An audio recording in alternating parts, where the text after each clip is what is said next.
Друзья, дорогие депутаты городского собрания, добрый день всем присутствующим. Мы рады видеть вас на этом мероприятии, цель которого – укрепить нашу дружбу и любовь к Родине. Мы убеждены, именно через совместные проекты с нашими друзьями, партнерами, коллегами, через открытый диалог мы можем вносить реальный вклад в общее светлое будущее.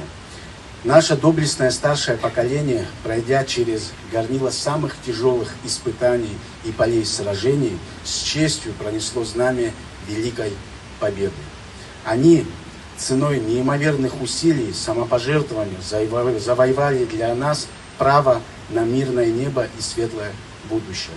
Именно их беспримерный подвиг вдохновляет нас сегодня на созидательную работу, утверждение высоких идеалов справедливости и добра. Мы все с вами потомки героев. И наша с вами задача, дополняя друг друга, помогая друг другу идти в светлое будущее. Этот год 80-летия Победы, без сомнения, стал особенным для народов наших стран, и России, и Абхазии, поскольку и россияне, и абхазы, жившие тогда в едином Советском Союзе, плечом к плечу сражались на фронтах Отечественной войны. Тогда совместными усилиями народы Советского Союза победили нацизм. Сейчас россияне и абхазы плечом к плечу сражаются на фронтах специальной военной операции.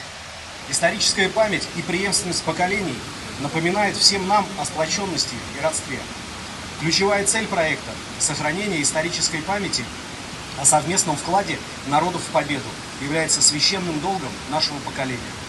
Не менее важной задачей является укрепление дружественных связей народов России и братской Абхазии.